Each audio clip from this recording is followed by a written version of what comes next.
Активно обсуждается любопытная тема. Дональд Трамп вернулся в Белый дом уже не просто как миллиардер, а как политик, который открыто превратил президентство в источник личного дохода для себя и всей семьи. За первый год второго срока его состояние, по оценкам Forbes и агентства, выросло примерно с 6,5-6,6 миллиардов долларов.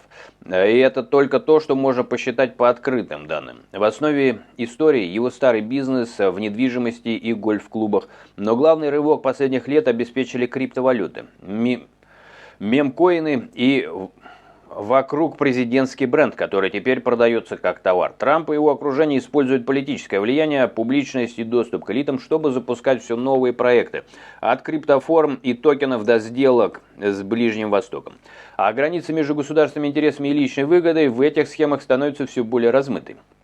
Если коротко, у Трампа несколько ключевых направлений заработка. Во-первых, классический бизнес, гольф-клубы, поместья и курорты, которые резко подорожали и стали притягивать клиентов именно благодаря тому, что их хозяин снова президент, как в случае с Мар-а-Лаго, где доходы выросли с примерно 10 до 50 миллионов долларов в год и принесли сотни миллионов дополнительной прибыли. Во-вторых, сделки с недвижимостью и девелоперские проекты в странах Персидского залива, в Омане, Саудовской Аравии, Катаре и Арабских Эмиратах. Его семья запускает элитные комплексы, в которых политический вес Трампа работает как маркетинг и как сигнал местным элитам, что это правильный партнер.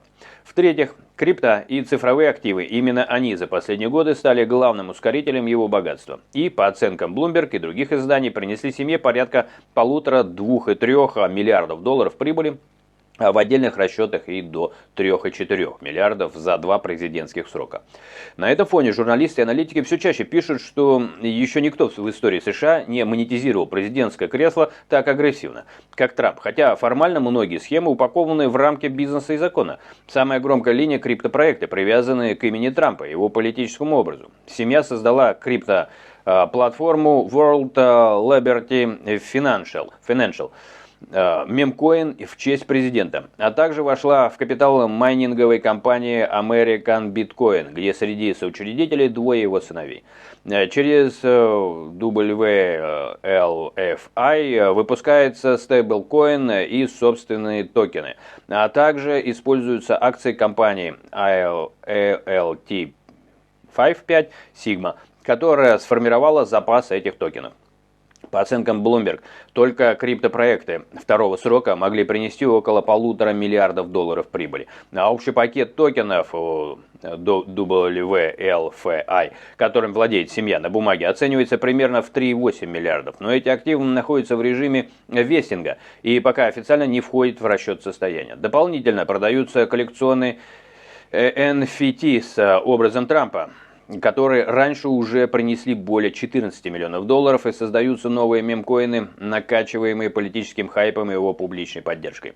Крипта здесь не просто бизнес, а инструмент политической игры. Трамп продвигает законы, благоприятные для индустрии, назначает лояльных регуляторов и продавливает решения, которые смягчают надзор и снимают часть претензий к рынку. Эти шаги создают более комфортную среду для компаний, с которыми связан он сам и его семья, и повышают стоимость их токенов и проектов. Одновременно его команда показывает, как криптовалюта превращается в часть политической идентичности. Покупка токенов продается как поддержка президента и его курса, а не только как инвестиция. В итоге миллионы сторонников фактически вливают деньги и в связанные с ним активы, которые растут на сочетании фанатской лояльности, политических решений и волатильности рынка. Отдельный блок – традиционные активы, которые он превратил в витрину своего статуса. Гольф-клубы и курорты остаются одним из главных источников выручки. Еще в первый срок их доходы за несколько лет оценивались в сотни миллионов долларов, а теперь им дополнительно помогает имидж действующего президента и место для неформальных встреч с политиками и бизнесменами. Мар-а-Лаго стало не только элитным клубом, но и символом доступа к власти, где членство и мероприятия покупают те, кто хочет оказаться ближе к центру принятия решений. И это прямо конвертируется в деньги. Параллельно семья развивает девелоперские проекты в странах залива, где политическое влияние Трампа удобно сочетается с инвестиционными деньгами местных монархий и суверенных фондов. Для местных партнеров это способ укрепить связи с Вашингтоном. Для Трампа монетизировать статус через бренды, лицензии и доли в проектах. Журналисты и аналитики часто называют часть этих схем откровенной монетизацией власти и конфликтом интересов.